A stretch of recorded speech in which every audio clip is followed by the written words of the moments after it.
Sandalwood ನಿಂದ ban ಆಗ್ತಾರ ನಟ ದರ್ಶನ್. ದರ್ಶನ್ ವಿರುದ್ಧ ಚಿತ್ರಹಿಂಸೆ ನೀಡಿ ಕೊಂದಿರೋ ಆರೋಪ ಕೇಳಿ ಬಂದಿದೆ. ನಟ ದರ್ಶನ್ ವಿರುದ್ಧ ಪದೇ ಪದೇ ಕ್ರಿಮಿನಲ್ ಪ್ರಕರಣಗಳು ದಾಖಲಾಗ್ತಾ ಇದ್ದಾವೆ. ದರ್ಶನ್ ನಡೆಯಿಂದ ಸ್ಯಾಂಡಲ್ವುಡ್ಗೆ ಕೆಟ್ಟ ಹೆಸರು ಬರ್ತಾ ಇದೆ. ದರ್ಶನ್ ನಡವಳಿಕೆಯಿಂದ ಸ್ಯಾಂಡಲ್ವುಡ್ಗೆ ಕಪ್ಪು ಚುಕ್ಕೆ. ಹೀಗಾಗಿ ಚಿತ್ರರಂಗದಿಂದ ಬ್ಯಾನ್ ಮಾಡುವ ಬಗ್ಗೆ ಚಿಂತನೆಯನ್ನ ನಡೆಸಲಾಗ್ತಾ ಇದೆ. ಶೀಘ್ರವೇ ವಾಣಿಜ್ಯ ಮಂಡಳಿಯಿಂದ ನಿರ್ಧಾರ ತೆಗೆದುಕೊಳ್ಳುವ ಸಾಧ್ಯತೆ ಇದೆ.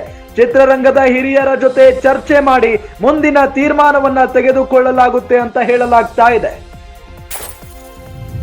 ಸ್ಯಾಂಡಲ್ವುಡ್ ನಿಂದ ನಟ ದರ್ಶನ್ ಬ್ಯಾನ್ ಆಗ್ತಾರ ಅನ್ನೋ ಒಂದು ಸುದ್ದಿ ಹರಿದಾಡ್ತಾ ಇದೆ ಈಗ ಸಾಮಾಜಿಕ ಜಾಲತಾಣಗಳಲ್ಲಿ. ಯಾಕೆ ಅಂತ ಹೇಳಿದ್ರೆ ನಟ ದರ್ಶನ್ ವಿರುದ್ಧ ಚಿತ್ರಹಿಂಸೆ ನೀಡಿ ಕೊಲೆ ಮಾಡಿರುವ ಆರೋಪ ಕೂಡ ಇದೆ ಈಗ. ಜೊತೆಗೆ ನಟ ದರ್ಶನ್ ವಿರುದ್ಧ ಪದೇ ಪದೇ ಇಂಥ ಕ್ರಿಮಿನಲ್ ಪ್ರಕರಣಗಳು ದಾಖಲಾಗ್ತಾನೆ ಇದಾವೆ. ದರ್ಶನ್ ನಡೆಯಿಂದ ಏನಾಗ್ತಾ ಇದೆ ಅಂತ ಅಂದ್ರೆ ಸ್ಯಾಂಡಲ್ವುಡ್ಗೆ ತುಂಬಾ ಕೆಟ್ಟ ಹೆಸರು ಬರ್ತಾ ಇರೋದು. ದರ್ಶನ್ ನಡವಳಿಕೆಯಿಂದ ಸ್ಯಾಂಡಲ್ವುಡ್ಗೆ ಕಪ್ಪು ಚುಕ್ಕೆ ಆಗಿದೆ.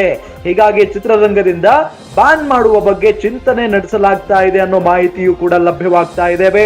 ಶೀಘ್ರವೇ ವಾಣಿಜ್ಯ ಮಂಡಳಿಯಿಂದ ನಿರ್ಧಾರ ಹೊರಬೀಳುವ ಸಾಧ್ಯತೆಯೂ ಕೂಡ ಇದೆ.